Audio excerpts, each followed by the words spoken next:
वहाँ 3 पोर्शन है सतलोक के। जैसे अपनी कैपिटल है, राजधानी है दिल्ली, और दिल्ली एक स्टेट भी है। तो दिल्ली का जो बाह्य दिल्ली है, ग्रामीण क्षेत्र है जो, वो तो समझो बाहर की दिल्ली। फिर बीच का बाजार आ गया, और फिर प्रधानमंत्री यानी अपना सेक्रेटरीट जो राजधानी स्थल है। ऐसे ही वहाँ का विभाजन है। तो बाह्य जो क्षेत्र है कति बाहर की साइड का सतलोक का, उसमें बाग बगीचे, फल, झरने, नदियां बह रही है। उसके नेक्स्ट जो सेकंड पोर्शन है, उसके अंदर पूरे आपके बहुत सुंदर सुंदर महल बने हुए हैं जो खाली पड़े हैं, जहां से आप आए हो छोड़कर। एक एक परिवार का पूरा द्वीप है। जैसे आप किसी भी अधिकारी, कर्मचारी या पैसे वाले सेठ के मकान को देखोगे, वो क्या बनाता है, बड़ी कोठी हो, एक अच्छा आगे आंगन हो, लान जिसे बोलते हैं, और उसके अंदर फल फ्रूटों के पौधे पाधे लगे हों, बगीची बनी हो, झरना लगा रखा हो, तालाब हो। इस तरह की हम सुविधा खोजते हैं। और हम पिकनिक मनाने जाते हैं, पहाड़ घूम देखने आ जाते हैं, बड़े बड़े सुंदर स्थान, झरने देखने जाते हैं। ये हमारा स्वभाव वहां से बना हुआ है। और यहाँ तो हम जाते हैं, वहां जेब कटवा कर आ जाते हैं। 10,000 रुपये ले गए कुल्लू और मनाली मई जून जुलाई में,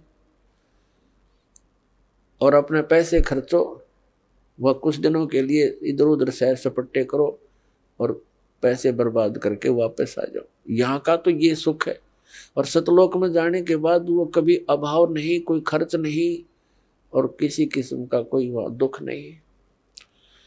तो अब हम कोई मरना नहीं चाहते, और ये परिवार बना रहो, हम मरा नाम न कति जरूरत नहीं, चाहे दुखी और भी हो जावा, हम यहाँ से नहीं जा सकते, जरूरत ही नहीं हमने जाने की फिर। लेकिन यह मृत्यु खतरनाक हमारे लिए, और वृद्ध अवस्था, और ये सारा वहां होगा, और वहां फिर दुख नहीं, कोई काम नहीं, अपना बहुत ही सुविधा है आपको। वहां भी आपको परमात्मा की याद बनी रहती है। परमात्मा की जो सिमरन वहां भी आपने करना होता है, उस सिमरन का इतना आनंद आता है। कई व्यक्ति सोचते हैं फिर वहां करें क्या, वहां परमात्मा की याद, वहाँ बहुत सब सुविधाएं हैं जो यहाँ वर्णन नहीं कर सकते। वहाँ आपको पता भी नहीं चलता कितना समय बीत जाता है, और आप सदा सुखी रहते हो। कोई राग द्वेष नहीं, कोई ऐसी चीज का अभाव नहीं जिससे राग द्वेष बने। कोई ऊंचा बड़ा नहीं, छोटा बड़ा नहीं, वहाँ पर सबको एक जैसी सुविधा है। तो ये सतलोक के अंदर सभी सुविधाएं हैं, और वहाँ पूर्ण मोक्ष है वो प्राणी, कोई प्रतिबंध नहीं। क्योंकि जितने भी यहाँ कानून बनाए जाते हैं निकम्मे आदमियों के लिए बनते हैं। जो नागरिक अच्छे होते हैं वो तो वैसे ही अपना सद्भावना से रहते हैं, वो कोई अपराध करते नहीं। तो वहाँ सभी नागरिक सही हैं, उनका कोई द्वेष नहीं, राग नहीं। क्योंकि यहाँ से वही प्राणी जाएगा जिसका नेचर सुधर जाएगा और भक्ति धन हो जाएगा। तो यहाँ आपका व्यवहार और स्वभाव सुधारने के लिए प्रैक्टिकल कराया जाता है। तो आप यहाँ आते हो सत्संग में, आप यहाँ आकर के एक तो ज्ञान सुनते हो, ज्ञान सुनो, फिर ज्ञान के ऊपर उसके अमल करो कि जो वचन कहे जाते हैं ये किसी डूम बाट के गीत नहीं, ये परमात्मा का दिया हुआ मार्ग है, परमात्मा के दिए हुए वचन है, ज्ञान है। और आप यहाँ आए किस उद्देश्य से हो इतनी दूर? आप ज्ञान सुन के उस पर प्रैक्टिकल करें, उसको अंजाम में लाए, उसके ऊपर उस गाइडलाइन पर चलें। अब जैसे यहाँ आते हो आप, यहीं से अपने आप को सुधारना शुरू करो। जैसे सभ्य लोग होते हैं, बस में बैठे और कोई देखा, कोई वृद्ध है, उसको कहते हैं अपने साथ एडजस्ट कर लेते हैं, आओ आप बैठ जाओ। और कुछ ऐसे नेक होते हैं अपनी सीट छोड़ देते हैं, आओ जी आप बैठ जाओ। तो पुछले पुण्य कर्मी प्राणी है वो, ऐसे स्वभाव जिनका बना हुआ है। अरे किन्हों का क्यों खड़ा रहे, तो वो कैसा व्यक्ति है। तो ऐसे ही आपने ये एडजस्टमेंट, ये प्रैक्टिकल यहाँ करना है। किसी चीज की कोई अभाव हो भी जाए तो उसमें ज्यादा व्याकुल नहीं हो, अपने आप को एडजस्ट करना सीखे एक दूसरे को, अपने साथ सेट करके अपना टाइम ऐसा बढ़िया बितावा, 3-4 दिन यहाँ रहो इतने। तो इसी प्रकार हम यहाँ उन्हीं को वहां जाएगा जिसका स्वभाव भी बदलेगा और आपका अंदर अभिमान कम हो जाएगा। अभिमानी प्राणी वहां नहीं जा सकता। तो यहाँ से आपको बिल्कुल सुधार के और भक्ति से परिपूर्ण करके तो वहां भेजा जाएगा। तो वो व्यक्ति फिर वहां जाकर एक सभ्य समाज बन जाएगा। वहां विकार होते ही नहीं, क्योंकि वो शरीर ऐसा नहीं है, वहां विकार नहीं। तो कहने का भाव ये है कि वहां जाकर के हमने वो सब सुख प्राप्त होंगे। अब प्रसंग चला है कि परमात्मा की भक्ति किस लिए करें, ना करने से क्या हानि है, करने से क्या लाभ है। तो क्या बताते हैं कि नर से तीतु पशुआ कीजे, गद्दा बैल बनाई, ये 56 भोग कहाँ मन बोरे, कहीं कुरडी चरने जाई। अब क्या बताते हैं कि जो ये भक्ति नहीं करते और करते हैं तो शास्त्र अनुकूल नहीं करते, पूर्ण परमात्मा की भक्ति शास्त्र अनुकूल नहीं करते, परम संत की खोज नहीं करते, और वो भक्ति करके भी जीवन व्यर्थ कर रहे हैं। क्या बताते हैं कि सुखदेव ने 84 भुगती बना पजावे खरवो, तेरी क्या बुनियाद पुरानी तू पेंडा पंथ पकड़वो हो। सुखदेव एक ऋषि हुए हैं और उनके अंदर पूर्व जन्म के एक ऐसी पिछले संस्कार थे कि बचपन से उसमें एक सिद्धि थी आकाश में उड़ जाने की। आकाश में उड़ जाने की सिद्धि थी। पुण्यात्मा, आज कोई व्यक्ति इस संसार में ऐसा हो कि आकाश में उड़ जा, सारा विश्व उसके साथ हो जाए, उसको भगवान मान के पूजने लग जाए, क्योंकि हम अध्यात्म मार्ग से इतनी दूर हैं, अध्यात्म ज्ञान से हम बहुत दूर हैं। और परमात्मा क्या बताते हैं कबीर जी कि सुखदेव ऋषि आकाश मार्ग से स्वर्ग चला जाता था और उसने गुरु धारण नहीं कर रखा था। तो सबसे पहले सत्संग में ज्ञान दिया जाता है कि भक्ति की आवश्यकता क्यों पड़ी, फिर भक्ति के लिए किन किन वस्तुओं की आवश्यकता है। तो सबसे पहले गुरु होना चाहिए। सुखदेव ऋषि जी का गुरु नहीं था और पिछले जन्म की उसकी भक्ति से बैटरी चार्ज थी। अब जैसे किसी के घर इन्वर्टर होता है, इन्वर्टर की बैटरी फुल हो चुकी हो और चार्जर हटा दिया जाए तो फिर भी काम करती है, बल्ब भी जलते हैं, पंखे भी चलते हैं, वो अपना काम कर रही है। लेकिन चार्जर ना लगने से वो फिर एकदम डाउन हो जाएंगी बैटरी उसकी और सब सुविधाएं खत्म हो जाएंगी।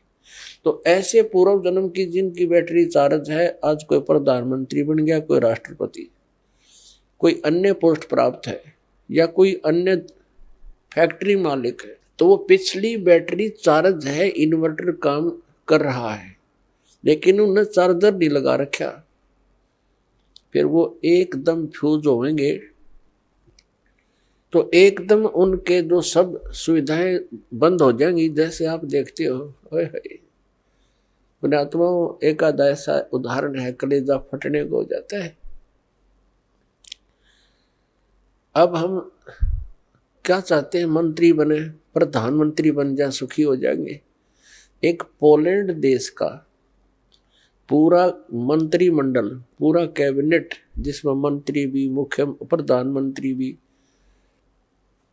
और एमपी भी, देखो उनकी साथ बोल दी, एक का विमान में बैठकर किसी का शोक व्यक्त करना चाहते मुंह काढ़े, और वो विमान दुर्घटनाग्रस्त हो गया। कहते 95 सदस्य थे उसके अंदर, जहाज के अंदर 95 मर गए। और उनकी कितनी आशाएं थी, कितनी उच्च पोस्ट थी उनके पास, और क्या लेकर गए इस गंदे संसार से। तो पुण्यात्मा, इन बातों को आधार बनाना पड़ेगा अपने। तो उनकी बैटरी वह खत्म हो चुकी थी। वह जब डिस्चार्ज हुई सारी सुविधाएं खत्म और मिट्टी में, ये भूत बने अंडेंगे वहां पर। एक दिन एक व्यक्ति बता रहा था वैसे भी, और एक दिन समाचार पत्र में पढ़ा था हमने, 4-5-6 वर्ष पहले की बात है। एक बहुत बड़ा राजनेता था, उसके साथ 4-5 कुछ घर के 1-2 घर का सदस्य था, 4-5 उसके चेले चपटे। वो उसका हेलीकॉप्टर जो है एक्सीडेंट हो गया, मर गए सारे। अब वो उस गांव में जहां हेलीकॉप्टर गिरा था भूत बनकर वहां धक्के खा रहे हैं और गांव वालों को दुखी कर रहे हैं। वो कहते हैं हमारा यहाँ प्लेटफार्म बनाओ, कोठी बनाओ, हमारी यहाँ रहा करेंगे। कोई ये भूत बात सेवड़ा सेवड़ा बुलाया, उन्होंने पूछा था सीकरी, तो तब उन्होंने उसको बताया कि हमारा यहाँ वो बनाओ कोठी, हम रहा करेंगे। उनकी फिर वो एक चबूतरा सा बना के वो 4-4 ईंट ला के सारे की नरी कोठी बना रखी इतने। अब वहाँ कोठी बनाए बैठे हुए।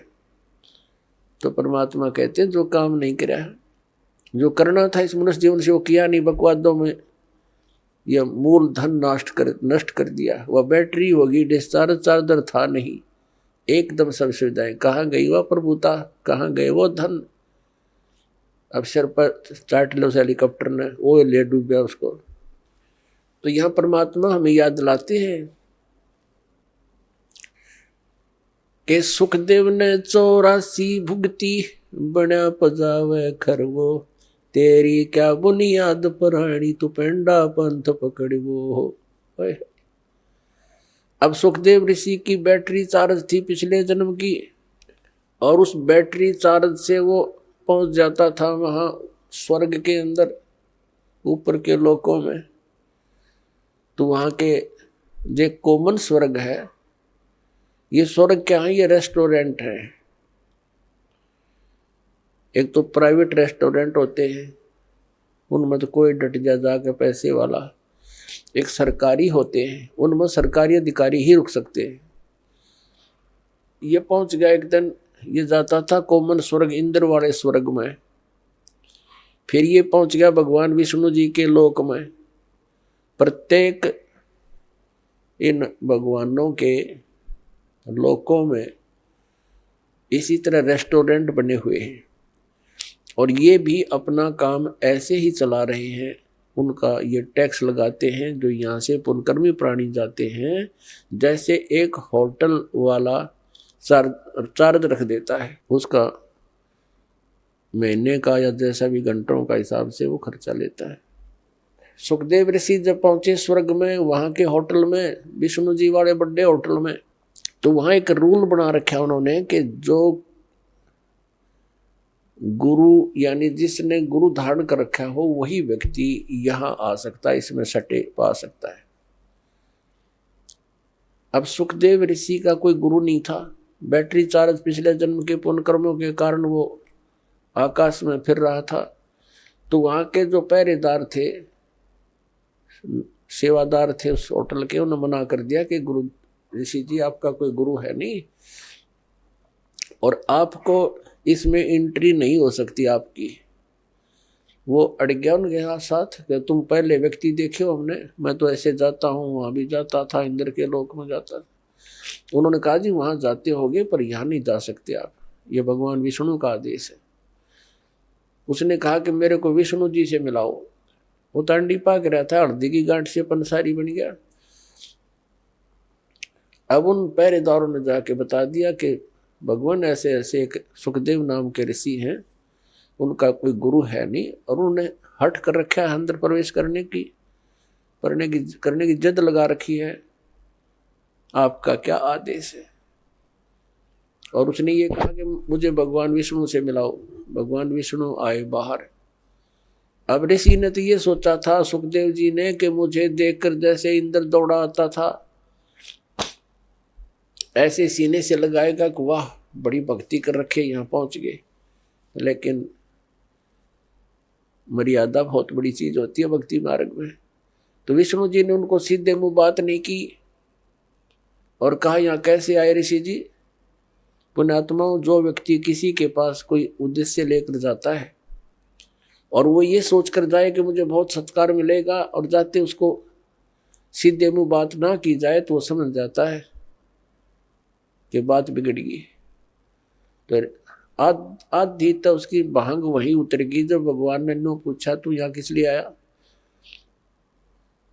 तब उसने कहा जी मैं उस दिन यहाँ व्यतीत करना चाहता हूँ आपके रेस्टोरेंट में, इस स्वर्ग में। तो विष्णु जी को पता तो था ही, फिर उन पार्षदों से पूछा, सेवादारों भाई तुमने क्यों नहीं एंट्री होने दी ऋषि जी की। तो सेवादारों ने बताया जी इनका गुरु नहीं है। तो भगवान ने कहा सुखदेव आप जा सकते हैं, बगैर गुरु वाले व्यक्ति को हम इसमें प्रवेश नहीं होने देते, आप जाइए। अब ऋषि जी ने कहा कि भगवान इस पृथ्वी के ऊपर मेरे समान कोई ऐसा है नहीं, मेरे जैसा कोई सिद्धि युक्त, मैं किसको गुरु बनाऊं।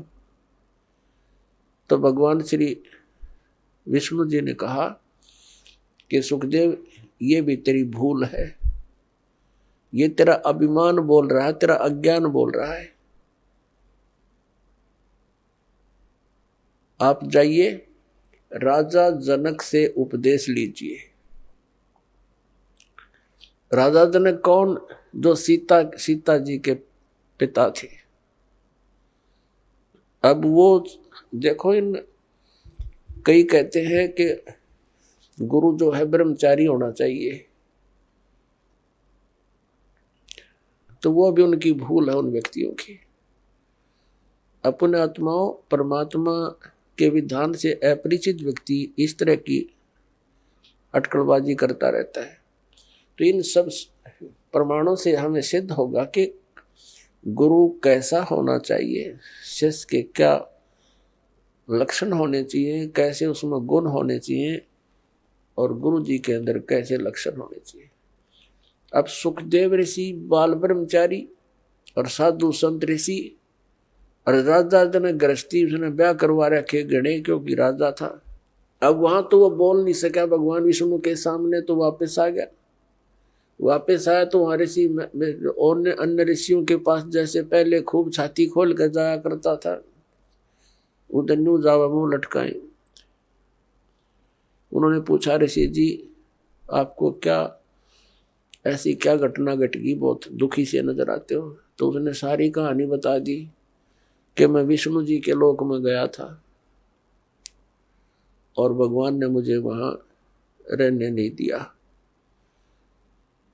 तो उन्होंने अन्य ऋषि देवों ने पूछा कि ऐसी बात नहीं हो सकती, भगवान विष्णु तो बहुत प्यार करते हैं, बहुत अच्छे भगवान हैं, कोई बात और गड़बड़ी पावेगी, कुछ और गलती कर रखी होगी आपने।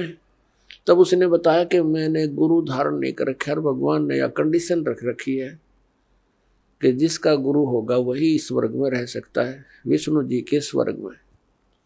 तब अन्य जितने भी देव ऋषि थे उन्होंने कहा ऋषि जी आप तो बहुत भारी भूल किए बैठे हो, हमने तो ये सोचा था आपने कोई गुरु बना रखा होगा, आपने बहुत भारी गलती कर रखी है, बिना गुरु के फिर रहे हो, आपने जीवन नाश कर दिया। अब वहां उसने फिर बताया कि भगवान ने मेरे सामने एक समस्या और पैदा कर दी। क्या पैदा कर दी? कि कहा है कि राजा जनक से नाम लो, तो क्या कहता है कि राजा जनक गृहस्थी बाई और कैसे शीश नवाऊं जाई। वो एक गृहस्थी में बाल ब्रह्मचारी, और कैसे नमस्कार करूंगा मैं उसको, मेरी इज्जत का नाश हो जाएगा। अब ये मान बढ़ाई और इज्जत यह भी भक्ति का एक दुश्मन है। परमात्मा कहते हैं राज तजना सहज है और सहज त्रिया का ने, मान बढ़ाई ईर्षा ये दुर्लभ तजना ये, और इनके तजे बिना भगवान नहीं मिला, चाहे कितनी बकवाद कर ले। और पुण्यात्मा यहाँ आपको इसलिए बुलाया जाता है, वैसे तो परमात्मा अपने बच्चों के लिए सब सुविधाएं ही उपलब्ध कराता है, दयालु है वो, मालिक हमारा पिता है, लेकिन फिर भी आपको यहाँ जमीन पर बैठाना प्रणाम करने के लिए एक विशेष विधान है, जिससे हमारे अंदर का यो जो मैल है अभिमान का, जो सबसे बड़ा बाधक है भगवान के मार्ग में, ये खत्म हो जाएगा। और इसके बिना भगवान निकट नहीं आ सकता। अब जरा सा भी मैल कहीं पर हो, तार के बीच में कनेक्शन ले रखा हो तो लाइट नहीं आएगी। लाइट नहीं आई तो फिर फायदा क्या, वो सारे सांग के जोड़न का। तो पावर प्राप्त करने के लिए, भगवान की शक्ति को अपने पास लाने के लिए, तो हमने ये अहंकार रूपी ये मैल हटाना पड़ेगा। तो सबने कहा कि ऋषि जी जुल्म कर दिया आपने, तो बहुत गलती कर रखी है। एक आधा होया करे मुंह ठड सा, वो कहने लगा भक्ति ना गुरु ना बनावेगा ना, गधा बनेगा अगले जन्म में। अब उसने जब यह बात सुनी, क्योंकि पुण्यकर्मी प्राणी तो होते ही हैं ये, लेकिन अज्ञान के कारण ये अपने अपनी अटकल मारते रहते हैं। जब इनको ज्ञान होता है तो तुरंत त्याग देते हैं उन बकवादों को। एकदम उसके झटका लगा, उसको अपना पिछले जन्मों की काफी, वह कहते हैं ना, बैकग्राउंड देखी। पिछले जन्मों के अपने दुख उसके सामने घूमने लगे। उसको क्या हुआ कि जैसे उसको याद आया, उसकी दिव्य दृष्टि वो चालू होगी अंदर की, जितनी उसकी रेंज थी। अब क्या देखा सुखदेव ऋषि ने कि एक बार वो गधा बना हुआ है, गधे की योनि भोग रहा है। कुम्हार ने उसके ऊपर अच्छा बोरे में खूब नीचे से पक्की कच्ची ईंटें डालता है और ले जाता पजावे पर। पजावा होता है जहाँ पर ये कुम्हार लोग ईंटें पकाया करते थे। उसमें क्या होता है कि जैसे भट्ठा शुरू किया लगाना, उसमें जो भी ईंधन डाला जाता उसकी राख बन जाती है। अगले सीजन में उस राख के ऊपर ही वो दोबारा लगा देता है, क्योंकि उस राख को कहाँ डाल के आए और स्थान नहीं। नेक्स्ट सीजन में फिर उसके ऊपर ही लगा देता। वह राख नीचे बढ़ते बढ़ते बहुत बड़ा वो पहाड़ नुमा हो जाता है, फिर उसके ऊपर लगाना शुरू कर देता है। तो उसके ऊपर गधे से नीचे से कच्ची ईंटें ले जाता है ऐसे ऐसे, और वहाँ कच्ची ईंटें उतार देता है। वो उसके थैले से कमर पर लाद रखा होता है, और वहाँ तुरंत पक्की ईंटें भर देता है और फिर मार कर लठ नीचे चलता कर देता है। यानी नीचे से भी लद्या जा, ऊपर से भी लद्या आवे। कहते हैं मैं अंधा हो गया, 2-3 वर्ष ऐसे कठिन काम भी लिया मेरे से। मेरे मालिक ने अंधा हो गया तो मुझे त्याग दिया, जंगल में छोड़ दिया। मैं चलता, एक पगडंडी सी पकड़ दी मैंने, उस पर चलता चलता जा रहा था। आगे कोई नाला था, एकदम नाले में अगले पैर टिके, वापस आने में असमर्थ रहा। आगे जाने की मैं भलाई समझी, छलांग लगाई। वो ऐसा नाला था कि मैं फिट हो गया उसमें। आगे मुंह टिक गया, पीछे तो पीठ हट गई, पैर लटक गए। और उस रास्ते पर इक्का दुक्का कोई व्यक्ति आता था, जंगल में गांव से दूर था। तो जो व्यक्ति कोई इक्का दुक्का आवे, मुझे निकालने का प्रयत्न नहीं किया, मेरे ऊपर कमर पर पैर रखकर पार हो जा, पुली बना ली मेरी। हफ्ते 10 दिन तक भुगत कर मेरा जीवन पूरा हुआ। अब वो ऋषि कहने लगे, फिर अब क्या देखना चाहता है तू? ये तो हालत जब है जब तूने आंखों देख लिया, फिर तू नखरे कर रहा है। तो उसकी जो बुद्धि के सुकरीव ढीले हो रहे थे वो टाइट हो गए 1 मिनट में, और चल पड़ा वहां से। फिर आ गया अपने पिता व्यास जी के पास। जब सुखदेव ऋषि का जन्म हुआ, वो 12 वर्ष तक मां के गर्भ में रहे थे, और उसको मां के गर्भ में इस प्राणी को सब पता होता है कि बाहर जाते बिजली गिरेगी। एकदम क्या होता है, मां के गर्भ में तो इन ब्रह्मा विष्णु महेश, इनमें के गुण है। ब्रह्मा जी रजगुणी है, रजोगुण है इसके अंदर, और विष्णु जी सतोगुण है, और शंकर जी तमोगुण है। तो इनके गुणों का प्रभाव बाहर आते ही बच्चे पर एकदम असर कर जाता है। इनके बस की, फिर एकदम अचेत हो जाता है, भूल जाता है, कुछ भी याद नहीं रहता, सुन्न हो जाता है। इसको नए सिरे से याद कराया जाता है, ये तेरा पिता है, ये तेरी माता है, ये चाचा, ये ताऊ है, ये सब फिर याद कराया जाता है। तो उसको पता था कि बाहर जाते बात बिगड़ जाएगी, उद्देश्य भूल जाता है प्राणी, इसलिए 12 वर्ष तक मां के गर्भ से बाहर नहीं आया। ब्रह्मा विष्णु महेश तीनों उपस्थित हुए कि भाई सुखदेव बाहर आ जा, ऐसे तो हमारा तने सारा कर्म बिगाड़ दिया, अब 12-12 वर्ष तक माताएं बच्चे को गर्भ में रखेंगी, ये तो एक आदत सी पड़ जाएगी सबको, तो ये तो 9 महीने में दुखी हो जाती हैं, इतने दिन कैसे रखेंगे, तू बाहर आ भाई, ये हमारी परंपरा खराब मत करे। सुखदेव ने कंडीशन रख दी, एक शर्त रख दी कि बाहर जब आऊंगा तुम अपनी इस त्रिगुणमयी माया को रोक लो। ये कहने लगे भाई देखो हम इसको रोकने में इतने सक्षम नहीं है, हम रोक नहीं सकते, लेकिन सेकंड के भी कुछ अंश के लिए हम अपना कुछ कंट्रोल कर सकते हैं ना, ये प्रवाह हमसे नहीं रुकता। सुखदेव ऋषि ने कहा कि तुम एक बार रोक दो थोड़ी सी देर, तो कहते सेकंड के भी कुछ अंश में ही वो रोक पाए थे, तभी वो मां के गर्भ से बाहर आ गया। और उसको चेतना रही कि भक्ति ना करने से ये जीव व्यर्थ हो जाता, जीवन नष्ट हो जाता है। उसको ये आभास हो गया कि ये तो मां के गर्भ में ये याद रहती है कि मनुष्य जीवन परमात्मा प्राप्ति के लिए प्राप्त होता है। अब उसने सारा कुछ कर लिया, मां के गर्भ से बाहर आते ही अपनी और नाल को, जो सुंडी से लटकी होती है मां की नाभि से कनेक्शन होता, जेर सी, उसने अपने कंधे पर डाल गए और उठकर चल पड़ा। व्यास जी ने आवाज लगाई, अरे पुत्र मेरे बेटा कहाँ चले। अपने आत्मा पुत्र का मोह बहुत खतरनाक होता है, बहुत प्रबल होता है। पुत्र मोह में ऋषि जी बार बार पुकार रहे हैं, बेटा एक बार दर्शन तो दे दे, अरे एक बार शकल तो दिखा दे, 12 वर्ष बाट देखी तेरी, अरे 12 वर्ष तक इंतजार करी पुत्र की, दर्शन करूंगा।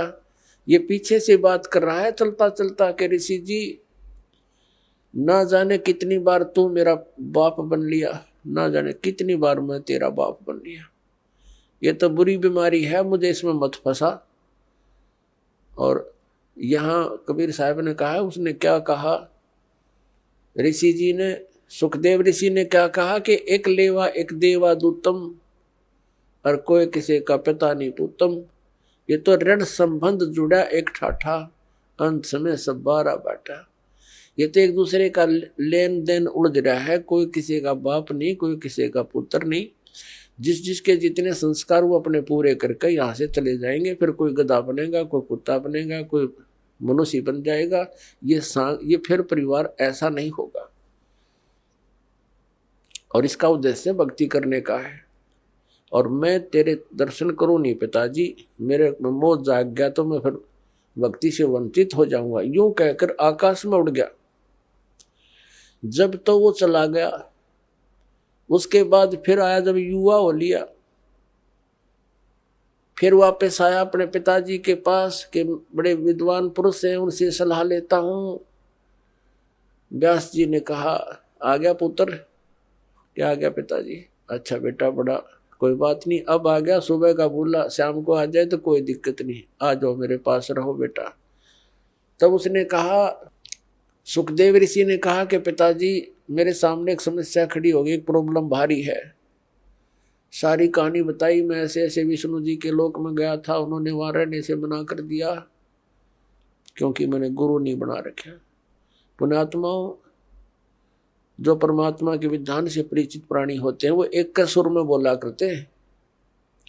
तो व्यास ऋषि जी का भी माथा ठनका और कहने लगा, अरे बेटा तंदा अपना जीवन नाश किया, मैंने सोचा था चलो सब्र कर लिया था, संतोष कर लिया था मैंने, मेरा बेटा अपना कल्याण करवा लेगा, तने तो नाश कर लिया अपने जीवन का। या क्या सोचा तूने, गुरु नहीं बना रखा? अरे जाएगा कहाँ? तो फिर उसने अपनी वो दूसरी प्रॉब्लम बताई कि भगवान विष्णु ने कहा है कि राजा जनक को मैं गुरु बनाऊं, मैं तो बाल ब्रह्मचारी, और वो गृहस्थी, मैं कैसे, मैं तो शर्म आओ पिताजी, कैसे नमस्ते परम प्रणाम करूंगा। तो दंडवत करनी पड़ेगी। तब ऋषि ने, उसके पिता ने कहा, बेटा यदि भक्ति करना चाहता है और इन दुखों से बचना चाहता है तो ये क्रिया तो बेटा करनी पड़ेगी।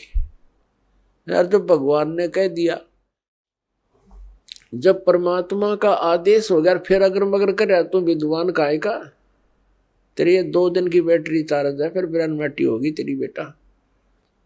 तो विद्वान कहा का तो जीवन नष्ट कर रहा है और मुझे भी कलंकित करेगा। जाकर नाम ले बेटा, जीवन नाश ना करे। तब वो गया राजा जनक के पास।